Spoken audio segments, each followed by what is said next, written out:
انشاءاللہ دوبارہ اس طرح کے فسادات ہوں۔ تو اگر اس کو روکنا چاہتے ہیں تو میری آپ سے گزارش ہے کہ نہ صرف مظفر نگر کی جنتا سے بلکہ اتر پردیش کے میرے غیور مسلمانوں سے کہ آپ کو ایک سیاسی طاقت بننا پڑے گا، آپ کو اپنی قیادت کو بنانا پڑے گا۔ مظفر نگر کے میرے غیور بھائیوں اور بہنوں، میں مظفر نگر کے میرے ساتھیوں، کب تک آپ سماجوادی پارٹی کے لیے، کانگریس کے لیے، بی ایس پی کے لیے، آر ایل ڈی کے لیے آپ کب تک دری بچھاتے رہیں گے؟ آپ دری بچھاتے رہے اور ان کو ان کے سروں پر آپ اپنا تاج رکھتے رہے۔ میں آپ سے وعدہ کر رہا ہوں کہ اب دری بچھانے کا وقت نہیں ہے، اب آپ کو تاج پر بیٹھنے کا وقت ہے، اپنے سر پر تاج رکھنے کا وقت ہے۔ اب ہم دری نہیں بچھائیں گے، اب ہم چادر نہیں پھیلائیں گے، ہم اپنا حصہ اتر پردیش کی سیاست میں لے کر رہیں گے انشاءاللہ تعالی۔ یہ تبدیلی آپ کو پیدا کرنا ہے۔ آپ کب تک ان تمام پارٹیوں کے لیے، ان کے نیتاؤں کے لیے دری بچھاتے تھے کہ یہ نیتا آ رہا ہے، سماجوادی کا نیتا، کانگریس کا نیتا، آر ایل ڈی کا نیتا، بی ایس پی کا نیتا۔ میرے عزیز دوستوں اور بزرگوں، اب دری بچھانے کا وقت نہیں ہے، اب آپ کو منچ پر کھڑے رہ کر اتر پردیش کی ویدھان سبھا میں جا کر اپنے مسائل کا حل تلاش کرنا پڑے گا۔ آپ اتنی بڑی طاقت میں یہاں پر ہے، 19% اتر پردیش کے مسلمان ہیں، مگر آپ محتاج ہیں۔ کس کے محتاج ہیں؟ ان تمام سیاسی پارٹیوں کے۔ ہر الیکشن میں آپ سے آ کر کہا جاتا ہے کہ دیکھو یہ ویدھان سبھا کے چناؤ آپ کے لیے زندگی اور موت کا چناؤ ہے۔ میرے عزیز دوستوں، میرے بزرگوں، میری عزتدار ماں اور بہنوں، بتاؤ آخر کب تک آپ ووٹ ڈالتے رہیں گے ان تمام پارٹی کے نیتاؤں کو؟ آج وقت آیا ہے کہ آپ ایک کروٹ لیں، ایک بار فیصلہ لے لیں کہ اب کی بار ہم اپنی پارٹی مجلس کو ووٹ دیں گے اور اپنی سیاسی آواز کو، اپنی قیادت کو مضبوط کریں گے۔ میں اتر پردیش کو اپنی مقبولیت کے لیے یا اپنی انا کی تسکین کے لیے نہیں آیا ہوں۔ میری زندگی کا ایک ہی مقصد ہے کہ بھارت کا کسی بھی حصہ ہو جو میرا اور آپ کا ملک ہے، وطن عزیز میں غریب مسلمانوں کی ایک سیاسی آواز ہونی چاہیے۔ بھارت میں ہر سماج کی ایک سیاسی آواز ہے۔ اگر کسی کی سیاسی آواز نہیں ہے تو اس کمیونٹی کا، اس سماج کا نام مسلمان ہے۔ آپ کو ڈرایا جاتا ہے، کہ مسلمان اگر نیتا بنے گا تو فرقہ پرستی میں اضافہ ہوگا۔ میں آپ سے پوچھنا چاہ رہا ہوں، یہی مظفر نگر میں کیا تم نے کبھی فرقہ پرست طاقتوں کا یا آر ایس ایس کا، تم نے بی جے پی کا کبھی آپ نے ساتھ کیا؟ ہرگز نہیں دیا۔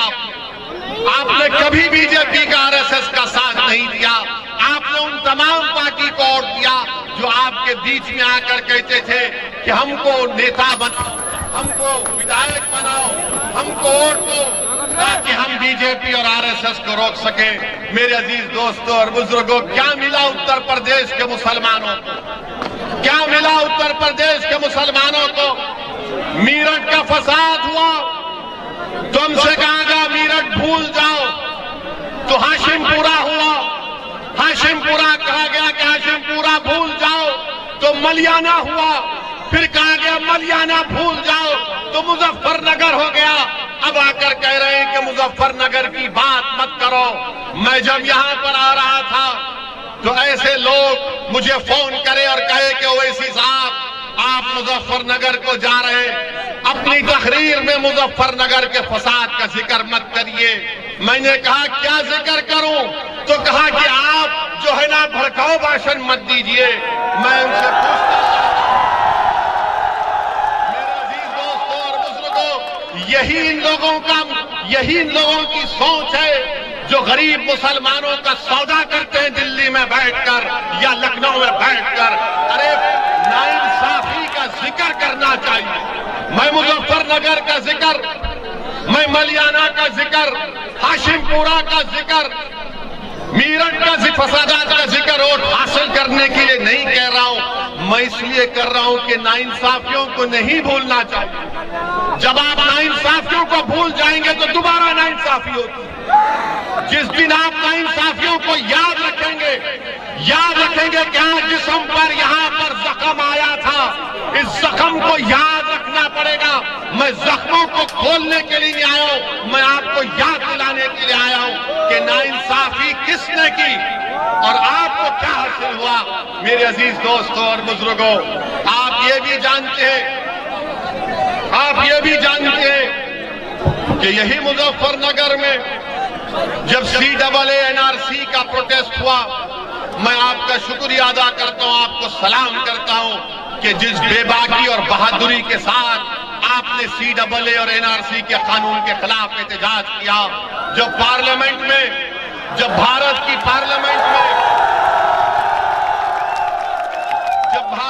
پارلیمنٹ میں CAA اور NRC کا قانون پارلیمنٹ میں آیا, میرے عزیز دوستوں اور بزرگوں, کانگریس پارٹی بھی ہے, سماجوادی بھی ہے, BSP بھی ہے, ممتا بنرجی کی پارٹی بھی ہے, سب پارٹیاں ہیں جو اپنے آپ کو نام نہاد سیکولر کہتی ہیں.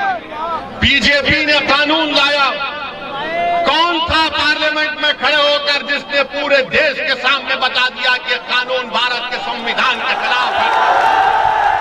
کس نے قانون کو پھاڑ کر پیغام دیا بھارت کی جنتا کو کہ ہم ناانصافی کو برداشت نہیں کریں گے.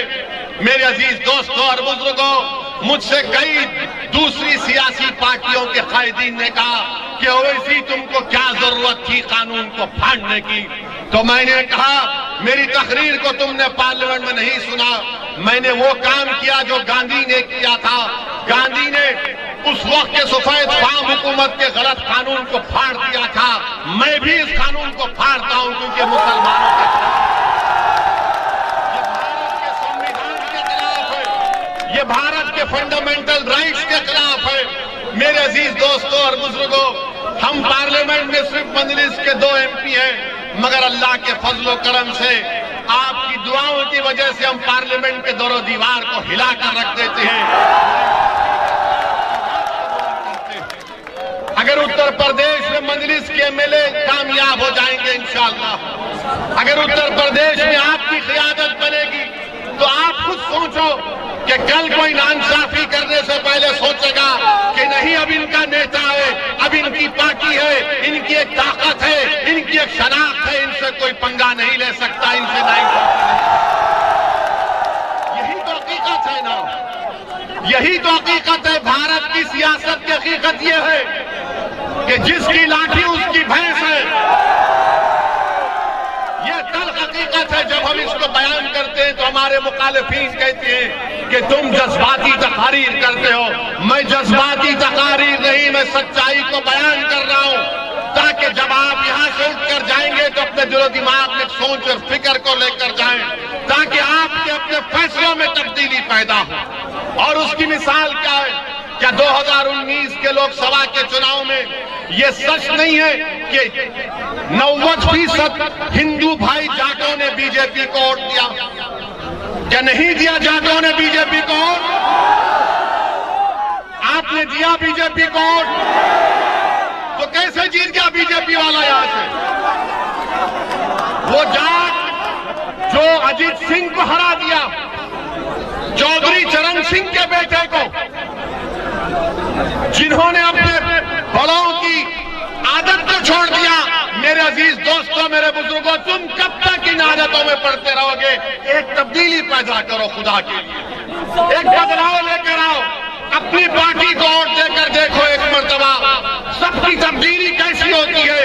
جب جاٹوں نے اجیت سنگھ کو چھوڑ دیا, چودھری چرن سنگھ کی پارٹی کو چھوڑ دیا, تو کیا اتر پردیش کے مسلمان اس روایتی سیاست کو چھوڑیں گے؟ نہیں چھوڑیں گے. میرے عزیز دوستوں اور بزرگوں, جہاں پر بات CAA-NRC کے قانون کی آئی تو میں یہاں پر حاجی حسن صاحب جو مظفر نگر خالہ پار ایریا کے رہنے والے, جن کے گھر میں گھس کر یوگی کی حضرت پولیس نے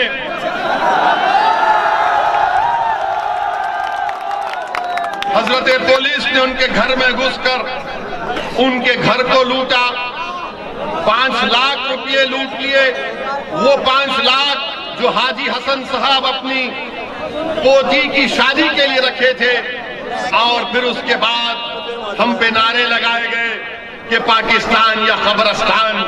اور طرف تماشا یہ ہے کہ ان کے بیٹے شاہد کو گرفتار کر لیا گیا، ان کے بیٹے کو گرفتار کر لیا گیا۔ پھر ایک 26 سال کا نور محمد، اس کو گولی لگی، اس کو مظفر نگر میں دفنانے نہیں دیا گیا، بلکہ کہا گیا کہ میرٹھ میں اس کو دفنا دو۔ میرے عزیز دوستوں اور بزرگوں، یہ تمام چیزیں آپ کے سامنے ہیں۔ ہم کب تک اپنا خون بہاتے رہیں گے؟ ہم کب تک اپنے خوابوں کو چکنا چور کرتے رہیں گے؟ ہم کب تک اپنے دل کی خواہش کو ان تمام پارٹی کے سیاسی نیتاؤں کے قدموں میں لا کر اپنے خوابوں کو بچھا دیں گے؟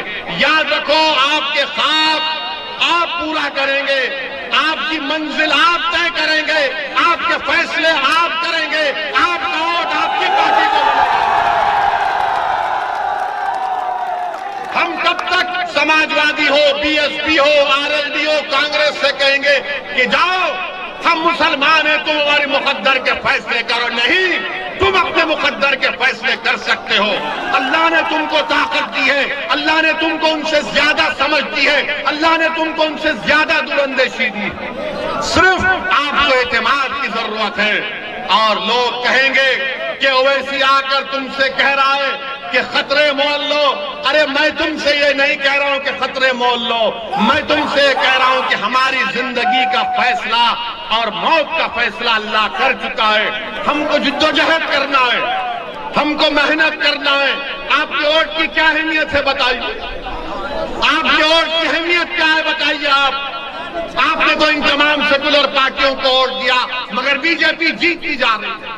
ہم بھی چاہ رہے ہیں کہ انشاءاللہ تعالی اتر پردیش میں دوبارہ یوگی کی سرکار نہ بنے، دوبارہ یوگی مگر یہ لوگ آ کر کیا کہیں گے کہ مظفر نگر میں اگر ووٹ مسلمانوں کا ڈیوائیڈ ہو گیا تو بی جے پی جیت جائے گی۔ یہ بولتے ہیں نا، اگر مسلمان میں دیکھو آپ کے کان میں آ کر جیسا شیطان وسوسے ڈالتا ہے، اس طرح کے شیطان کے ایجنٹ دنیا میں بہت ہیں۔ یہ آ کر کہیں گے کہ دیکھو اگر تم ووٹ نہیں ڈالو گے تو بی جے پی کو فائدہ ہوگا۔ ہم اس حضرت ابلیس کی اولاد سے پوچھنا چاہتے ہیں،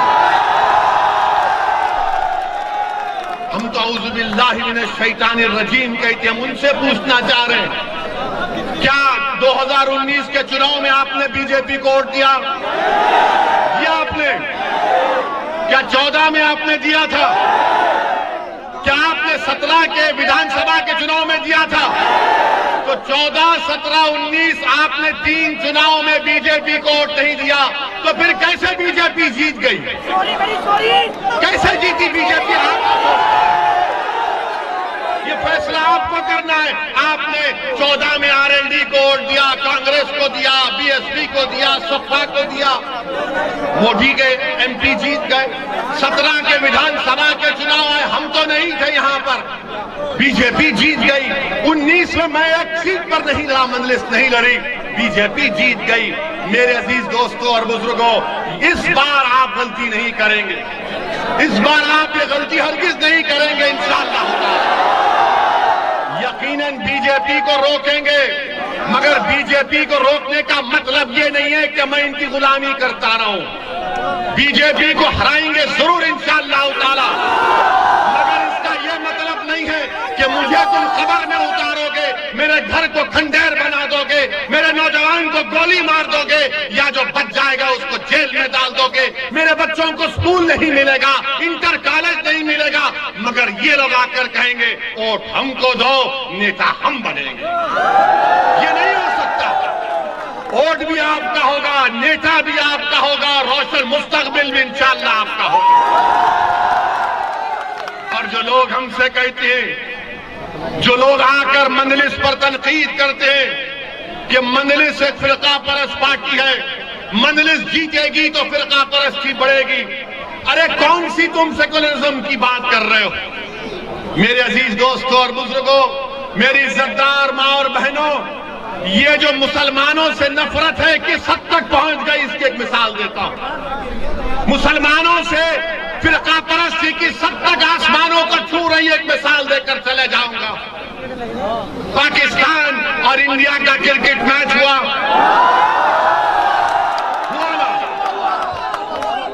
میں تو یہ کہا تھا مودی جی سے کہ اس میچ مت کھیلو آپ۔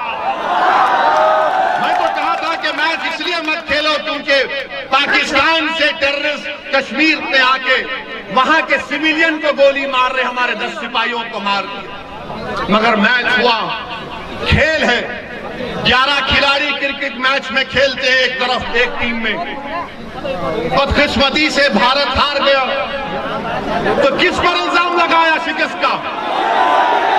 کس پر لگایا الزام؟ بولو، کس پر الزام لگا؟ کس پر الزام لگا؟ تو کیا شمی ایک ہی پلیئر تھا 11 میں؟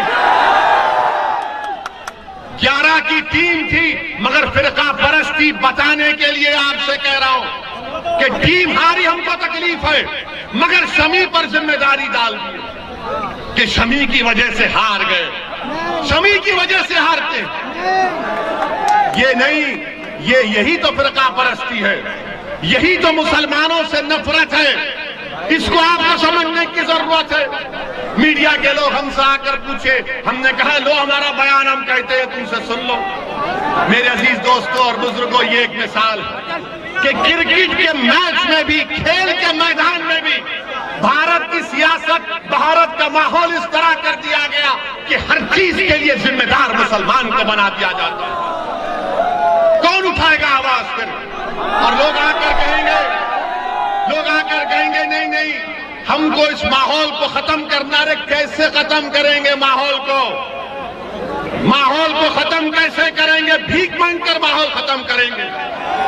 رو کر ماحول کو ختم کریں گے؟ نہیں۔ جمہوریت آپ کو اس بات کی اجازت دیتا ہے کہ آپ سیاست میں حصہ لیں، اپنے ووٹ سے اپنے امیدوار کو کامیاب کریں، اور اگر کوئی آپ سے بدتمیزی کرنا چاہتا ہے تو آپ کہیں کہ مجلس کا یہ کینڈیڈیٹ ہمارے سامنے، تم اس سے بات کروا کے۔ اچھا، حیرت کی بات یہ، افسوس کی بات یہ ہے کہ یہاں پر شمی پر الزام لگا دیا مسلمانوں سے نفرت کرنے والوں نے، تو ہمارے پڑوسی ملک کا ایک منسٹر ہے، پاگل ہے بیچارہ، پاگل ہے، اس نے کہہ دیا کہ پاکستان جیتا تو اسلام کی کامیابی ہو گئی۔ ارے احمق، دین اسلام کو کرکٹ میچ سے کیا کرنا ہے؟ دین کو کرکٹ میچ سے کیا کرنا ہے؟ مگر یہ پڑوسی کے لوگ سمجھ میں نہیں آتا۔ اللہ کا شکر ہے کہ ہمارے بزرگ نہیں گئے وہاں پر، ورنہ ان پاگلوں کو ہم کو دیکھنا پڑتا، جو لوگ گئے ان کو برداشت کرنا۔ جب ہم ان فرقہ پرستوں کو کہہ رہے ہیں تو ان کو بھی کہنا پڑے گا، پڑوس کے جو منسٹر نے بیان دیا، ارے یہ تم کو شرم نہیں ہے کہ تمہارے ملک کو چین کے پاس گروی کر دی ہو اور تم اسلام کی بات کہتے ہو؟ وہ چین جو زنجیانگ میں مسلمانوں کو 20 لاکھ مسلمانوں کو قید میں بند کر دیا، جن کو جبرن سور کھلایا جا رہا ہے چین میں، آج وہ منسٹر اسلام کی کامیابی کی بات کرتا ہے۔ ارے منسٹر، پاکستان میں تم ایک ملیریا کی دوا نہیں بنا سکتے، تم ایک موٹر سائیکل کا ٹائر تیار نہیں کر سکتے۔ بھارت بہت آگے ہے، بھارت سے پنگا مت لو، یہ ہمارے گھر کا معاملہ ہم گھر میں طے کر لیں گے۔ ہم کو پاکستان سے کبھی مطلب تھا نہ کبھی رہے گا، اور ہم یہ ہمارے شمی کو گالی دینے والوں سے کہیں گے، پیارے شمی کے جیسا بالر پھر کبھی نہیں ملے گا، مگر دشمنی کرنا ہے، نفرت پھیلانا ہے، ہمارے ہندو بھائیوں میں نفرت پھیلانا کہ دیکھو 11 کی ٹیم میں 1 سے ہار گئے۔ میرے عزیز دوستوں اور بزرگوں، آپ کو یہ بھی بتانا ضروری سمجھتا ہوں کہ آپ تریپورہ میں، بھارت کا ایک اسٹیٹ ہے تریپورہ، وہاں پر پچھلے 5 دن سے 15 مساجد کو نقصان پہنچا دیا گیا۔ 15 مساجد کو نقصان پہنچا دیا گیا، بعض مساجد کو جلا بھی دیا گیا۔ یہ کہاں گئے مودی جی؟ کہاں گئے امت شاہ؟ کہاں گئے سب کا ساتھ، سب کا وکاس، سب کا وشواس؟ میرے عزیز دوستوں اور بزرگوں، ہم تریپورا کی سرکار سے، بھارت کے پردھان منتری سے کہہ رہے ہیں کہ روکیے تریپورا میں جو یہ فرقہ پرست وشو ہندو پریشد اور بجرنگ دل کے لوگ جو تریپورا کی مسجدوں کو نقصان کر رہے ہیں، روکیے۔ یہ تمام کے تمام آپ کے لوگ ہیں، آپ اگر 1 منٹ کو ان کو روک سکتے ہیں، مگر 15 مساجد کو نقصان پہنچا دیا گیا۔ یہ بی جے پی کا اصلی چہرہ ہے، یہ نریندر مودی کے جھوٹے وعدے ہیں، یہ جھوٹے وعدے ہیں کہ تریپورا میں مسجدوں کو نقصان پہنچایا جا رہا ہے۔ ویڈیوز ہیں سوشل میڈیا پر، مسجد جل رہی ہے، آئینے توڑ دیے گئے، قرآن کے پاروں کی بے حرمتی کر دی گئی، اور کیا کر رہی ہے بی جے پی کی سرکار؟ خاموش بیٹھی ہوئی ہے۔ میرے عزیز دوستوں اور بزرگوں، میں مذمت کرتا ہوں جو تریپورا میں آج ہو رہا ہے، اور بی جے پی اور بھارت کے پردھان منتری کو چاہیے کہ وہ فوراً تریپورا کے بارے میں ایک میٹنگ لے۔ مودی جی کم سے کم اگر بول نہیں سکتے تو ٹویٹ تو کر دو، ٹویٹ تو کر دو کہ تریپورا میں آج جو ننگا ناچ ہو رہا ہے اس کو روکنے کی ضرورت ہے۔ میرے عزیز دوستوں اور بزرگوں، تیسری اہم بات جو میں آپ سے کرنا بہت ضروری سمجھتا ہوں وہ یہ ہے کہ میرے عزیز دوستوں اور بزرگوں، مظفر نگر میں ڈیولپمنٹ نام کا کوئی کام نہیں ہوا۔ لکھنؤ میں بیٹھ کر بابا بہت بڑی بڑی باتیں کرتے ہیں، بابا بڑی بڑی باتیں کرتے ہیں، اور بابا نے پرسوں بیان دیا کہ ہم کوئی مذہب کو نہیں کرتے، ہم کوئی ویسا نہیں کرتے، لمبی لمبی چھوڑ دیے بابا۔ ہم ان سے پوچھنا چاہتے ہیں کہ مظفر نگر میں کا یہ بات سچ نہیں ہے کہ مظفر نگر میں جہاں پر 40% کے قریب مسلمانوں کی آبادی ہے نا، یہاں پر 40% مسلمانوں کی آبادی کے لیے آپ کو یہ بتانا چاہوں گا کہ صرف 4 کمیونٹی ہیلتھ سینٹر، جہاں پر 40% مسلمان ہیں وہاں پر 4 ہیں۔ جونپور میں 10% ہے، وہاں پر 22 ہیں۔ اب آپ خود فیصلہ کریے، کوئی اٹھاتا ان باتوں کو؟ کمیونٹی ہیلتھ کیئر سینٹر کی ضرورت ہے، مگر اس پر کوئی بات ہی نہیں ہوتی۔ اور پھر تیسری بات جو اس میں اہم بات کی ہے کہ مظفر نگر کا فساد ہوا، اور یہی یوگی سرکار نے 70 کیسز کو واپس لے لیا۔ کتنے؟ 70 سے زائد کیسز کو، ان کے بڑے بڑے نیتاؤں کے خلاف کیسز کو واپس لے لیا۔ ان کا ایک ایم ایل اے ہے وکرم سینی کٹھولی کا، بی جے پی کا ایم ایل اے، جس کو کورٹ نے بری کر دیا۔ کس بنیاد پر کہ اس کے خلاف ایویڈنس نہیں ہے؟ کیا سرکار کا کام نہیں ہے کہ اس کے خلاف اپیل کی جائے؟ اپیل نہیں ہو